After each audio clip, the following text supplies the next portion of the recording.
Petra Belmont did not leave a note. She set the book on his desk, the one he had given her on their wedding day, open to the passage he had underlined before he wrapped it. Patience is its own kind of devotion, and she slid her wedding band inside the spine like a pressed flower, flat and cold and waiting to be found. Then she closed the cover. She picked up her traveling case. She walked out of Belmont House in the gray hour before the household stirred, and she did not look back once. She had heard him in the library the night before. The library door had been 3 inches open. She had been coming down the corridor to return a book to the shelf. This had always been her evening habit at Belmont House, and it had felt like the truest part of her 8 months here, walking the long hallway with a volume tucked under her arm. And she had heard the voice of Conrad's friend, a man named Bassett, who was visiting from London, and she had stopped because something in the tone had made her stop. "You seem settled enough," Bassett had said. "More settled than I expected." "Marriage does that," Conrad had answered. "Things fall into order." "But are you? I mean, is she what you wanted?" A pause. Not a long pause, 3, perhaps 4 seconds, long enough. "She is exactly what the situation required." Conrad's voice was not cruel. She would think about that afterward, through many miles of road going north. He did not sound unkind. He sounded like a man describing a piece of furniture that fit the room. "She is sensible. She is quiet. She manages things well." Another pause. "I don't require more than that, and I think she understands that." "You feel nothing for her? Nothing at all?" "I feel what a man ought to feel for the woman he married. Respect. Responsibility. The sound of a glass being set down. That's a foundation. You build on it." Conrad. "It's a reasonable arrangement, Bassett. Not every man requires poetry." Petra had stood in the corridor for a moment with the book in both hands. Then she turned and went upstairs, and sat on the edge of the bed in the room that had been hers for 8 months, with its blue coverlet and its window overlooking the south garden, and she waited for something to break open inside her. It did not come. Not grief, not rage. What came instead was something she could only describe later as recognition. The quiet arrival of a thing she had known somewhere below the surface for a very long time and had been too careful to look at directly. She had known. Of course she had known. He had never once asked her what she was reading. He had given her the book on their wedding day because it was appropriate. A small leather-bound volume of essays, wrapped in blue paper, chosen with taste if not attention. He had never asked whether she liked it. He had never asked whether she preferred the south-facing room, or whether she found the cook's Thursday meals too heavy, or whether she was happy. And she had told herself that was simply how marriages began. That warmth would grow, that his particular manner of polite distance would soften over time. She had believed what she needed to believe, because the alternative was this. Sitting on the edge of a bed in a house that was not hers, understanding that she was a requirement that had been met. She had also walked into this knowing. That was the other truth she sat with in the quiet room, the one that was harder to hold. She had chosen this marriage with her eyes open, because she had been 26 and alone, and her father had been dead 6 months, and the roof on his house was beginning to fail. She had made a calculation, the same kind Conrad had made. She had no claim to surprise, only to honesty. She sat there for perhaps an hour. Then she stood up and began to pack. She did not take everything. She took what had always been hers. Her father's 4 books, worn and margin noted, the binding on the largest one repaired twice with careful thread. Her own notebooks, 3 of them, filled with lesson plans and botanical observations and the long letters she had written her father in the year since his death, when she had still not quite understood how to stop telling him things. A small roll of money she had been setting aside in the lining of her winter coat since the first week of her marriage, not from any plan, but from the instinct of a woman who had grown up watching her father calculate carefully. She had enough. She had made sure of that. She changed into her traveling clothes. She crossed to Conrad's study. She set the book on his desk. She chose not to write a note because there was nothing she wanted to say that a note could carry, honestly. Everything worth saying was already in the passage he had underlined. Patience is its own kind of devotion. She had been patient. She had been devoted in her way to the idea of what this could become. It had not become it. That was the whole of the note. She left the house through the servant's door at the side of the building, the one that opened onto the stone path to the kitchen garden. The morning was cold for September in the Scottish lowlands. She pulled her coat straight and carried her case in both hands and walked the half-mile to the main road in the dark. The coach came at 4 in the morning. She had looked up the schedule 3 weeks before. She would not have called it planning. She had called it, in her own mind, knowing the options. A woman in her position ought to know the options, just as she ought to know her own money, and her own skills, and the name of the one contact she had in Edinburgh who had written her, 6 months ago, on her father's recommendation. Mrs. Cavendish ran a correspondence school for women, out of a townhouse on Harriet Row. She was 60 years old, had outlived 2 husbands, and had spent the last decade producing a quarterly journal of women's education that was read in 14 counties. She had written Petra's father once a year for 20 years. When she had written Petra once after his death, to say that he had spoken of his daughter with great specificity, and that if Miss Lorne ever found herself in Edinburgh, and in need of work that used her mind, she would do well to come and introduce herself. Petra had kept the letter in the lining of the same coat as the money. On the coach going north, a woman across from her glanced at the traveling case, at the absence of a chaperone, at the hour. Petra met her gaze quietly. The woman looked away.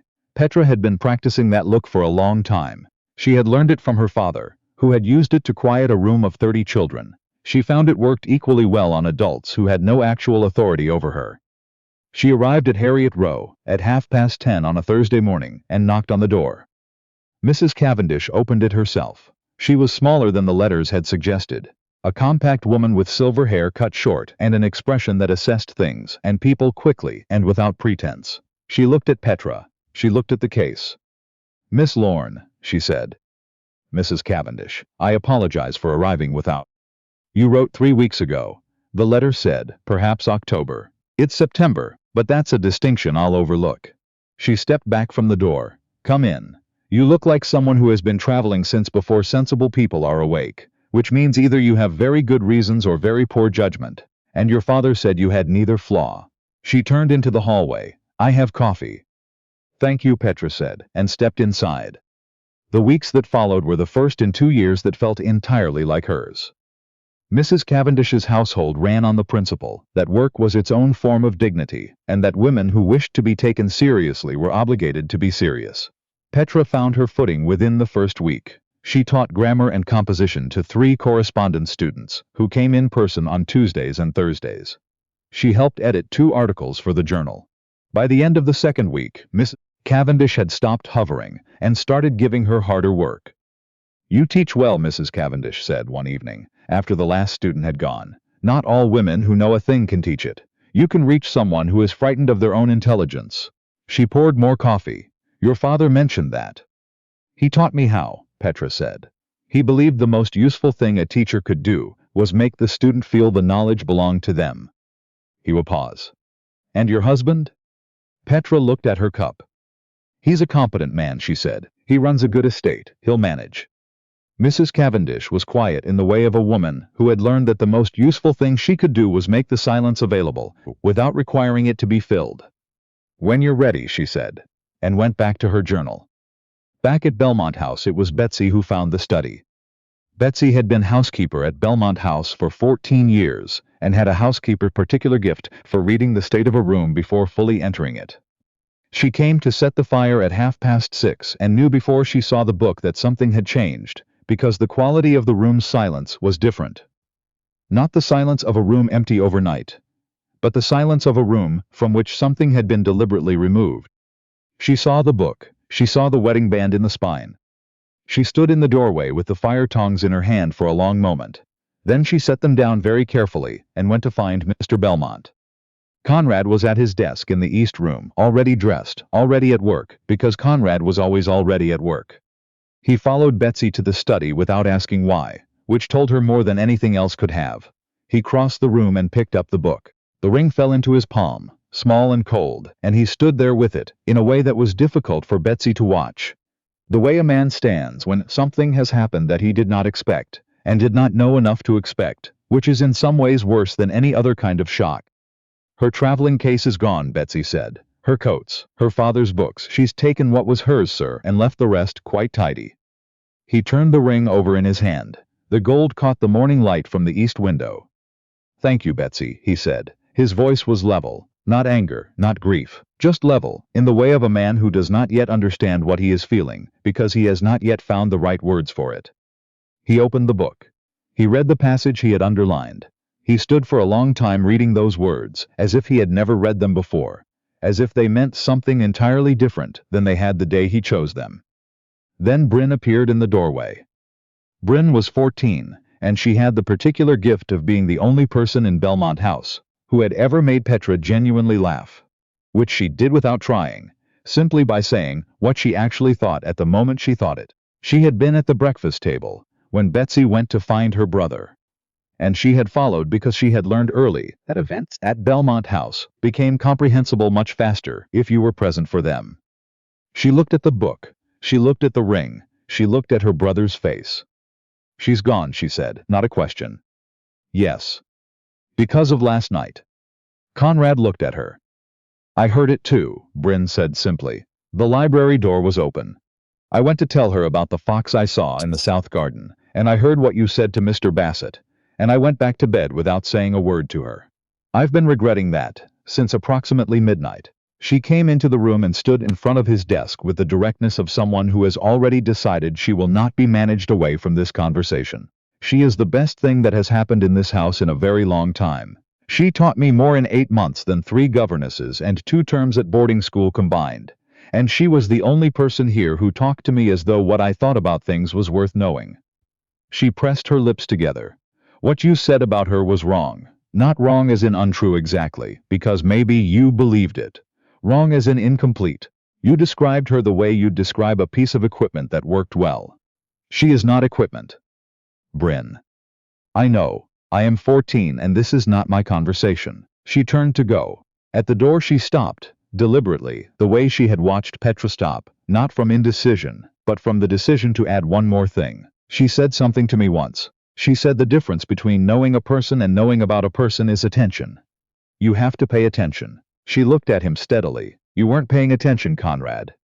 She left. He stood in the study with the book and the ring until the morning had fully arrived and the fire had gone out, which no one came to light. He wrote a letter to Petra 3 days later. It was formal and short and honest, in the way that men are sometimes honest when they are still learning the shape of what they've done wrong. He said he hoped her journey had been safe. He said he would not contest anything she wished to do. He said he was sorry.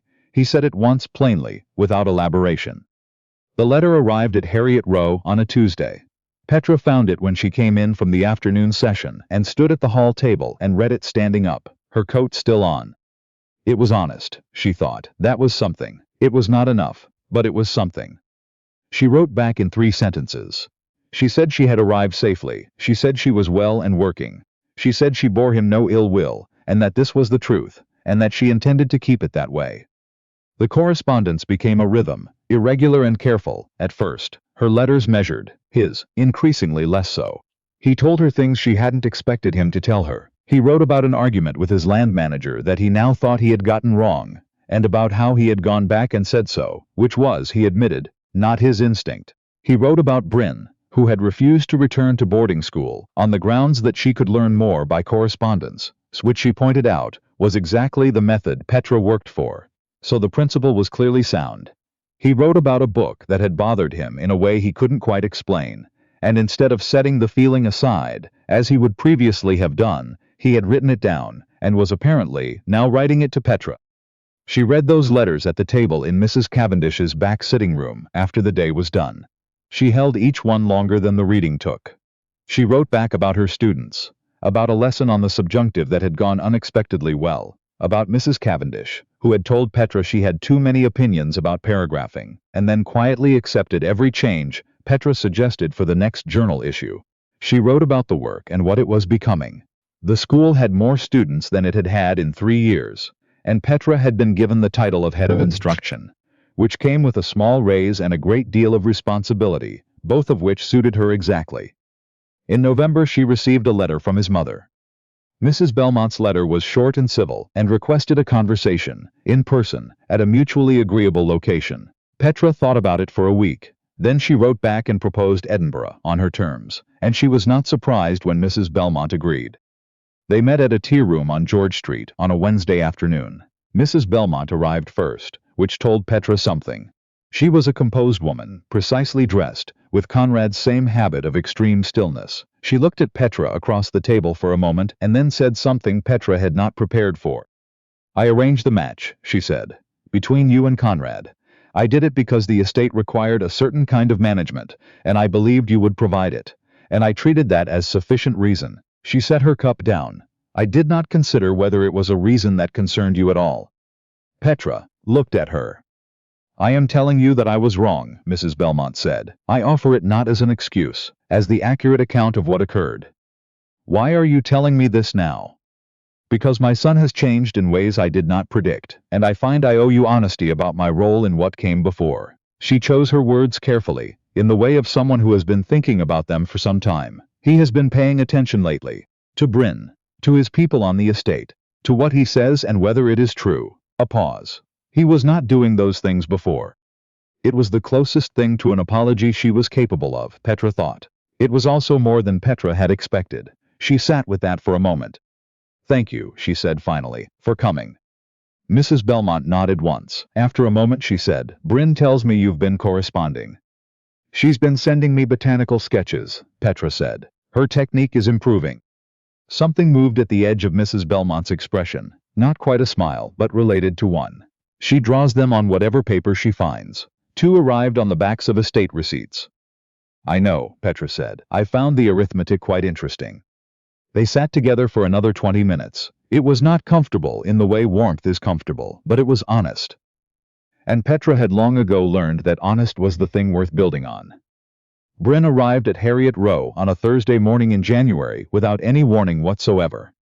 She had taken a coach from Belmont at 6 in the morning, apparently, with a portmanteau and a considerable quantity of nerve and what she later described as sufficient funds for independent travel, and also a meat pie. She was standing at the front door in her hat and a coat slightly too thin for January, when Petra answered the bell. They looked at each other. I'm not running away, Bryn said immediately.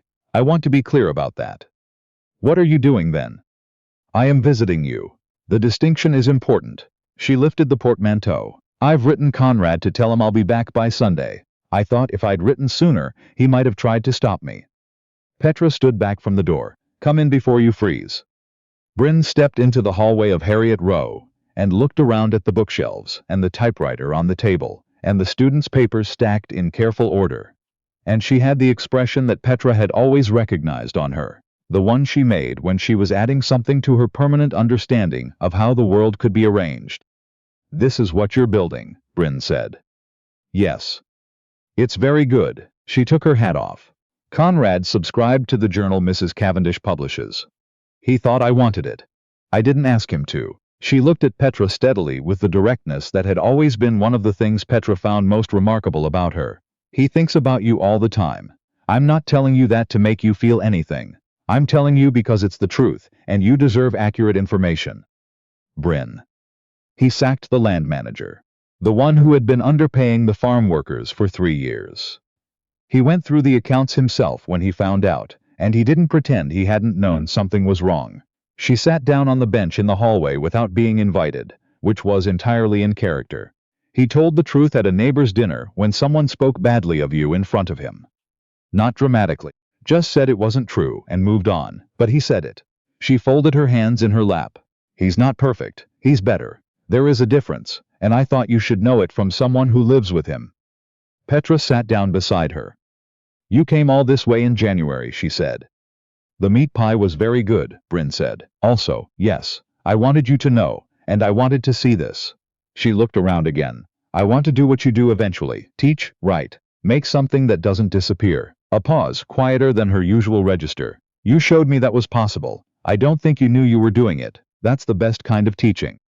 Petra looked at her for a long moment. 14 years old, in a hallway in Edinburgh in January, with a portmanteau and a confidence that was already more than Petra had possessed at twice her age. You'll stay until Sunday, Petra said. I'll show you the school. Bryn's face arranged itself into the expression Petra had always privately called her exact result face. The look of someone whose careful plan had arrived precisely where it intended. I was hoping you'd say that. Conrad arrived in Edinburgh in February. He had business on the Royal Mile that was real, but he did not announce the visit in advance, which was a choice Petra would think about for some time afterward. He could have written. He chose to come and let whatever happened, happen without engineering it. He knocked on the door of Harriet Row at 3 in the afternoon. Mrs. Cavendish answered it, looked at him for a moment with the expression of someone conducting a rapid and thorough assessment, and stepped back. "You look like a man who has come for a reason and has decided not to dress it up as something else, which I appreciate. Come in." She raised her voice toward the back of the house. "Petra, you have a visitor."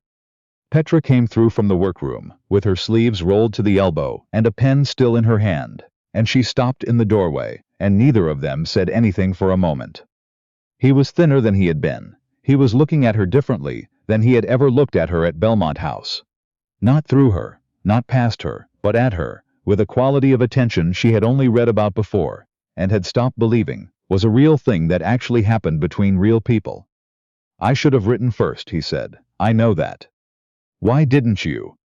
"Because I didn't want to give you the chance to decide in advance how to receive me.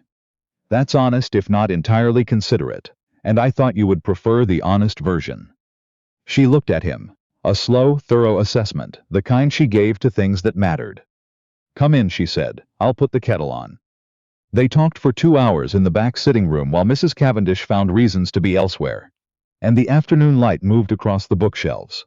He told her about the land manager, about the accounts, about the dinner where he had spoken her name in a room full of people, and said what was being said about her was untrue.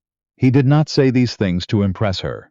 He said them because she had asked him to tell her what he had done with the year, and he was learning. Slowly, imperfectly, with effort, that the honest answer was the only answer worth giving her.